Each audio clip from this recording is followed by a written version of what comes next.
Hay otro mito también muy curioso dentro del hinduismo, que es el de las edades en las que se desenvuelve la historia del mundo o la historia del universo. Para nosotros, occidentales, el mundo y la historia de este y la línea del tiempo es más o menos lineal, ¿no? Y entendemos que hubo un principio y que tiene que haber un final y que después, bueno, pues según las creencias de cada uno, pasará una cosa o no pasará nada, pero hay un principio y hay un final, es una especie de segmento.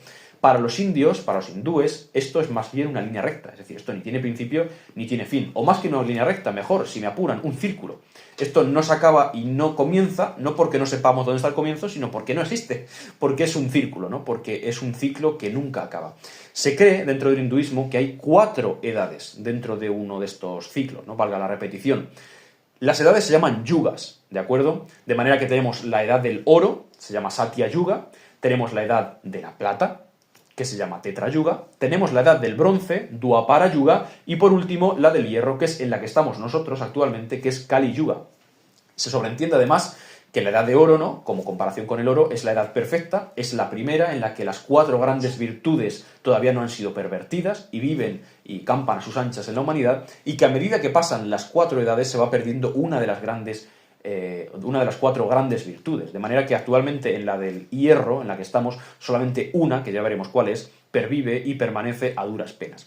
Se dice además que estos ciclos completos, ¿no?, estos círculos se llaman Mahayugas. Todo lo que sea Maha en sánscrito, en el hindi actual, es grande, grandioso, ¿no? Yuga es la era grandiosa, es decir, el total de todas las eras, el ciclo o el círculo total de las 4 yugas. Y se estipula además, muy curioso esto, se estipula dentro de la religión cuánto dura el Mahayuga, cuánto dura uno de estos ciclos, que es 4,32 millones de años.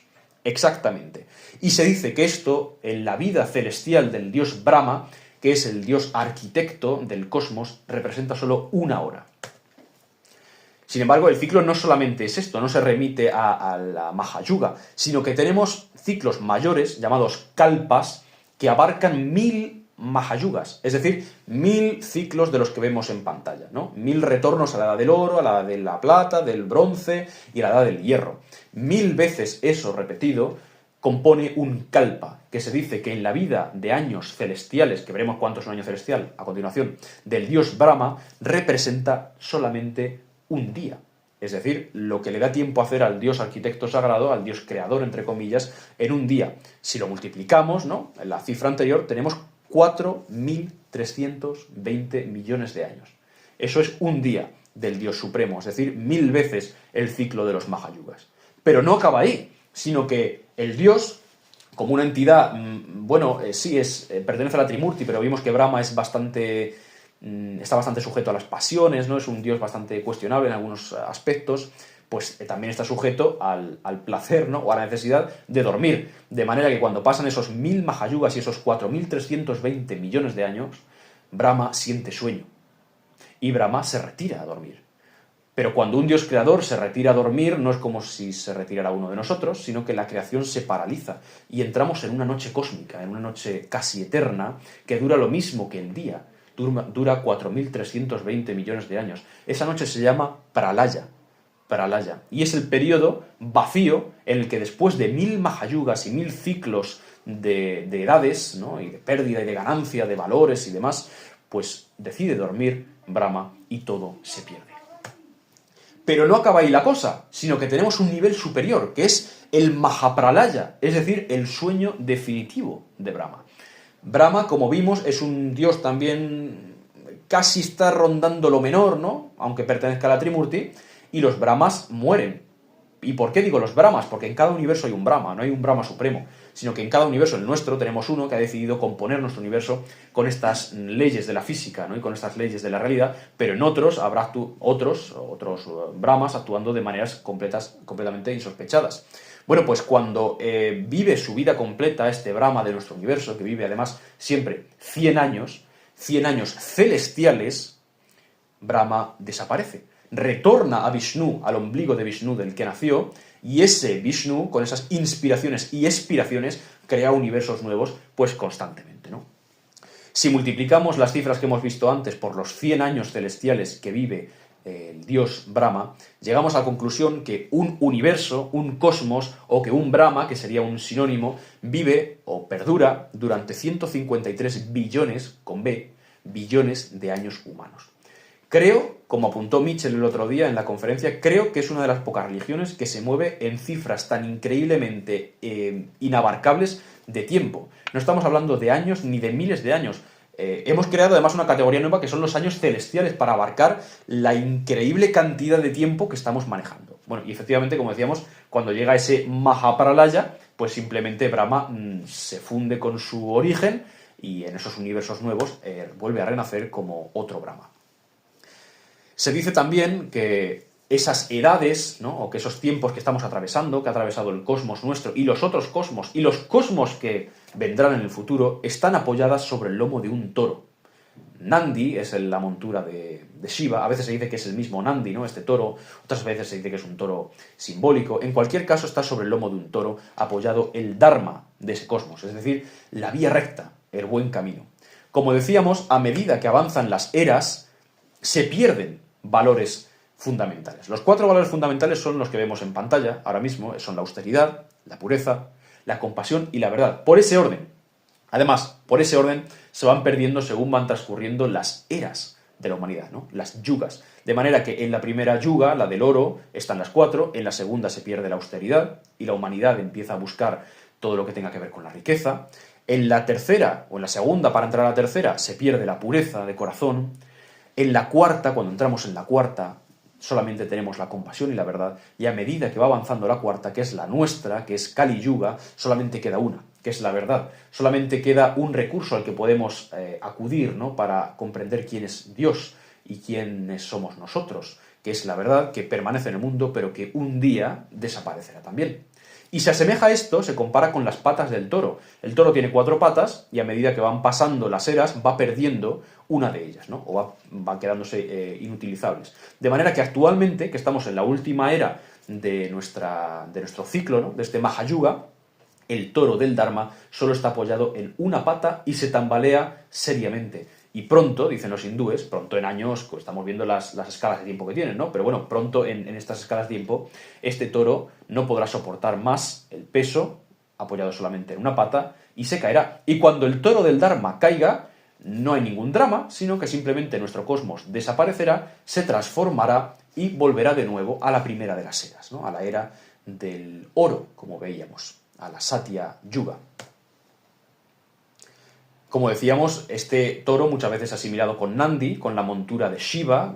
Bueno, Shiva, como decíamos, es el dios que a veces se ha comparado incluso con Dioniso, ¿no?, con el Dioniso griego, el dios del trance, el dios de los momentos casi orgiásticos, ¿no?, de las bacanales, el dios de los desenfrenos, ¿no?, y de las energías casi animales que todos tenemos dentro. Es el dios que vive en la cima del monte Kailash, en una suerte de trance profundo y que vive rodeado de animales, vestido con la piel de una pantera, consumiendo el bhange, que es una pasta, podemos decir, psicoactiva, ¿no?, hecha de hojas de plantas, de la hoja del cannabis, que lo fuma además en un chilum, que es una pipa tradicional. Es decir, es un ser que está muy relacionado con lo ancestral, ¿no?, con lo atávico. Y se dice que este toro, que es también el símbolo de la masculinidad en el mundo animal relacionado con los hombres, pues podría ser el mismo Nandi. Pero como vemos, esto es algo que se discute. Hay otro mito, que es el Samudra Mantam, que es el batido del océano de leche, que es muy conocido incluso fuera del hinduismo y que me parece muy curioso porque es otro de los grandes relatos de la creación. Es decir, es otro de los grandes relatos en los que se explica cómo surge nuestro mundo o cómo se renueva. No está muy claro, pero en cualquier caso cómo se reactiva ese ciclo de orden, ¿no?, y cómo el Dharma vuelve a estar donde debe estar. Se dice que en un momento de caos absoluto, estaba el océano causal, el océano de leche, entendida la leche como el fluido que nos da la vida, ¿no?, cuando somos pequeños. Ya veremos eso, ¿no?, también por qué la vaca es sagrada en el hinduismo, porque da la leche. Porque cuando nuestra madre ha dejado de darnos leche, sigue habiendo una madre que nos sigue alimentando con la leche de su pecho, que es la vaca. Por lo tanto, es un crimen matarla, ¿no?, como matar a una propia madre. Pero bueno, la leche tiene este símbolo, ¿no?, del líquido dador de vida. Pues se dice que en medio de este océano de leche, en ese océano causal, ese océano gestante o gestacional que también se llama, que es sobre el que está Vishnu descansando, ¿no?, sobre su serpiente Anantashesha, el caos estaba absolutamente campando a sus anchas. Y decidieron los dioses y los demonios poner orden en ese mare magnum. Decidieron empezar a batir ese océano, y para batirlo, como palo como podemos decir, como mástil, ¿no?, que batiera ese océano, tomaron un monte. Imagínense las proporciones de esta lucha, ¿no? Y como cuerda para mover de un lado a otro ese mástil, tomaron a la serpiente Vasuki, a la serpiente que está siempre enroscada alrededor del cuello de Shiva y que es el rey de las serpientes. Ustedes ven aquí a la serpiente Anantashesha. Es una confusión bastante común y es una variante también, ¿no?, del mito. No es esa serpiente. Esta serpiente que ven con tantas cabezas es la que protege a Vishnu. La otra es Vasuki, es una serpiente que no tiene nada que ver. Pero bueno, se suele confundir a menudo. De manera que los demonios tiraban del lado de las cabezas, o de la cabeza mejor dicho, de la serpiente, y los dioses tiraban de la cola. De las cabezas de la serpiente salía fuego y salía toda suerte de humo y de sustancias incómodas, ¿no?, para la tarea, para hacerle la faena, podemos decir, a los demonios, y de la cola de la serpiente salía lluvia fresca y brisa marina, de manera que los dioses trabajaban siempre en un estado de comodidad. A medida que iban moviendo este océano, ¿no?, pues el monte se fue hundiendo sobre su propio peso y Vishnu, el dios Vishnu, decidió encarnarse en la forma de su segundo avatar, es decir, de la tortuga Kurma. Se transformó en tortuga, el dios Vishnu, y descendió a las profundidades del océano para que ese monte reposara sobre su caparazón. De esa manera sirvió como un apoyo y el monte no se hundió y pudieron seguir con su tarea dioses y demonios. Sin embargo, de ese batido del océano de leche, a través del cual pretendían medir sus fuerzas, ¿no?, a ver quién podía más, si los dioses o los demonios. Bueno, inciso, paréntesis, los demonios, ya dijimos el otro día que no tienen un paralelismo más o menos exacto con nuestro demonio, ¿no?, judío-cristiano o islámico, sino que son criaturas ególatras, egocéntricas, a medio camino entre lo humano y lo divino. Son criaturas sobre todo con una sed insaciable de poder y de dominio, y que eso precisamente es lo que hace que se pierdan, ¿no? Pero no son entidades malignas per se, sino que son sobre todo astutos, son entidades incómodas, son entidades que suelen jugarle malas pasadas a los dioses, pero no tienen ese aspecto de mal depurado, ¿no?, y alambicado de nuestra entidad maligna.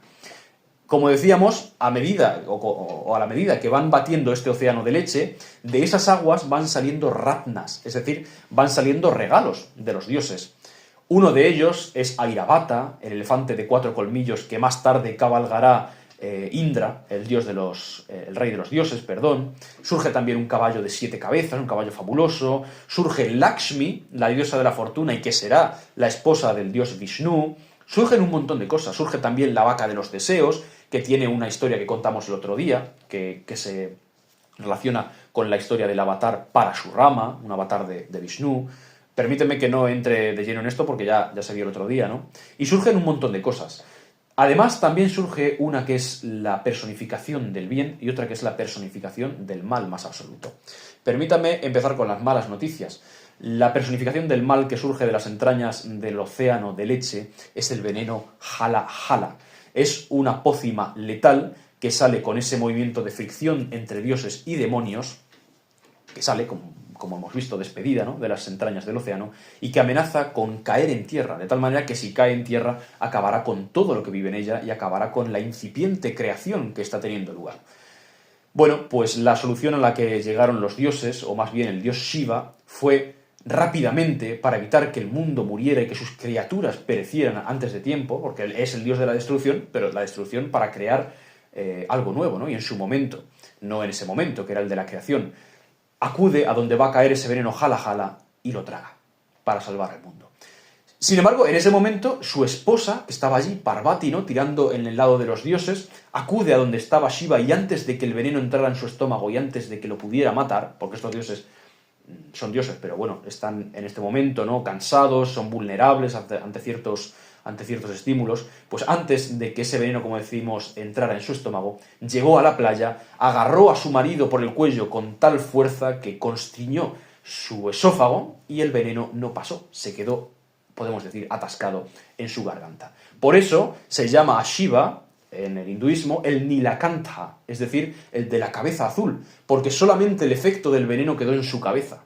Su cuerpo, sin embargo, pervivió y sobrevivió hasta nuestros días. Es una muestra del amor absoluto, ¿no?, de Shiva hacia la humanidad y hacia el mundo, y es precisamente uno de los motivos por lo que más se ama a este Dios y por lo que más se le representa con ese color azulado, ¿no?, en el rostro. Sin embargo, también surge algo bueno, como decíamos, de este batido, que es el amrita. Es la ambrosía hindú, es decir, es la bebida de los dioses, la comida de los dioses, lo que hace que ellos sigan vigorosos por siempre y que sigan eternamente jóvenes y eternamente poderosos e invulnerables. Surge, efectivamente, al final de todo el esfuerzo, al final de todas las jugadas que le hacen los demonios, ¿no? Al final de todo el sufrimiento que han tenido los dioses, surge el amrita, en una copa, en la copa que porta un sabio desde las entrañas de ese océano. Cuando surge ese líquido, esa poción, podemos decir, ¿no?, ese amrita, inmediatamente los demonios se lanzan como buitres a beberlo antes que los dioses. Sin embargo, los dioses saben que les pertenece a ellos. La solución, como decíamos antes, a la que llegan los dioses, soluciones, por supuesto, sobre la marcha, y la solución en concreto a la que llega el dios Vishnu, es transformarse en Mohini, es transformarse en la mujer más hermosa que ha pisado la faz de la tierra. De este modo, cuando se transformó en esta mujer extremadamente atractiva, ¿no?, en esta mujer bellísima, lo primero que hizo fue mirar fijamente a los demonios, y los demonios, que siempre están dominados por los deseos de la carne, pues se quedaron embelesados mirando las formas de Mohini, ¿no?, que al fin y al cabo era el dios Vishnu, pero era una mujer bellísima, de apariencia espectacular, y se quedaron, como decimos, embelesados viendo a Mohini, momento que aprovechó esta Mohini, es decir, el dios Vishnu, para entregar por la espalda el amrita a los dioses y garantizar que pudieran beberlo. Tenemos aquí, por ejemplo, esta imagen, ¿no?, a Mohini, representada, pues como una mujer en medio de esta asamblea de hombres, con los demonios todos delante de ella, que normalmente se les suele representar con densos bigotes, ¿no?, y con piel negra, absolutamente embelesados viendo su belleza, mientras los dioses recibían el elixir de la divinidad. Tenemos también un mito bastante curioso que marca o que se mete dentro de este mito que acabamos de ver, ¿no?, del océano de leche y del batido y de lo que pasa con Mohini y de lo que pasa con los dioses y con los demonios, que es la segunda parte. Es decir, una vez que los dioses han recibido el amrita, una vez que los dioses lo han tomado y han recuperado su anterior vigor y que los demonios han quedado absolutamente engañados y defraudados, ¿qué sucede? ¿Qué sucede? ¿Han sido tan estúpidos los demonios como para no pasarse a las filas contrarias, o como para no infiltrarse, o para no robarle la copa de la amrita directamente a esa hermosísima Mohini? Bueno, pues efectivamente, en general sí. Fueron tan absolutamente lascivos que se quedaron solamente fijos en la belleza del cuerpo de Mohini. Pero uno de ellos fue especialmente, podemos decir, astuto, ¿no? Y fue el demonio, el Asura Svarbhanu. Quiero decir en este momento por qué se le llama a los demonios, entre comillas, del hinduismo, asuras, ¿no?, a estos seres tan extraños, ¿no?, y tan ambiciosos en el mal sentido de la palabra. Asura, el prefijo a, todo viene del antiguo indoeuropeo, ¿no?, y del sánscrito es, obviamente, como en nuestra lengua, la privación de, y Sura es uno de los nombres que recibe la diosa del vino, porque se dice que en el batido del océano de leche, otro de los dones que los dioses dieron a los hombres, fue la presencia de Sura, la presencia de la diosa del vino, la presencia del licor embriagador, ¿no?, por antonomasia, en la antigüedad. Y se dice que los demonios, pensando que era una trampa de los dioses, porque eso causaba, pues embriagaba y podemos decir que abotargaba los sentidos, la rechazaron. Y los dioses la aceptaron siempre con moderación. Por lo tanto, Asura, este nombre que reciben los demonios, el nombre genérico, es los que no tienen Asura, los que no tienen vino, los que rechazaron a la diosa del vino, ¿no?, atendiendo a ese efecto negativo que efectivamente pues causa, pero eludiendo también el efecto beneficioso que tenía, por ejemplo, en los grandes banquetes de la India antigua. Como decimos, este Asura, este demonio llamado Svarbhanu, fue más listo que sus compañeros, que sus congéneres, y se cruzó a las filas de los dioses. En ese momento en el que Mohini, todavía Vishnu con la forma de Mohini, estaba concentrada repartiendo el amrita entre los dioses que todavía estaban, podemos decir, sin vigor ninguno, ¿no?, estaban decaídos, estaban sin energía después de aquel magno esfuerzo, pues efectivamente, aprovechando ese descuido, se coló en sus filas. Y concretamente se coló entre Chandra y Surya, es decir, entre la luna y el sol, entre la diosa de la luna y el dios del sol. Se colocó entre medias de estas dos deidades. Cuando llegó el turno de dar el Amrita al sol y a la luna, y lo tomaron, y cuando llegó el turno al Asura Svarbhanu, vieron sus compañeros que ese no era un dios, que había una especie de espontáneo, ¿no? Que había una especie de extraño o de impostor entre sus filas. Y efectivamente se dieron cuenta de que era un demonio, que era un Asura, no era un dios. Pero fue demasiado tarde, porque Mohini, en medio de ese trance, ¿no?, de entregar el elixir de la vida eterna a los dioses, ya le había dado, o le había entregado en los labios, el Amrita a Svarbhanu. Rápidamente, cuando se dio cuenta de la delación, es decir, del momento en el que le delatan los dioses, es decir, este no es uno de los nuestros, no sabemos quién es esta persona que se acaba de colar aquí, cuando la luna y el sol delatan al demonio Svarbhanu, Vishnu, que es Mohini, lanza su disco dentado y le corta la cabeza. Pero hemos dicho que ya había tomado el elixir de la eterna juventud, por lo tanto no podía morir. ¿Qué sucedió?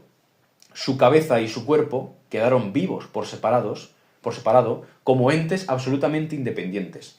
En algunas crónicas se dice que quedaron de esta manera y en otras se dice que el cuerpo, sin cabeza, desarrolló una cabeza de serpiente y que la cabeza sin cuerpo generó una cola tremenda, ¿no?, de serpiente, como si fuera una composición asimétrica entre estos dos seres.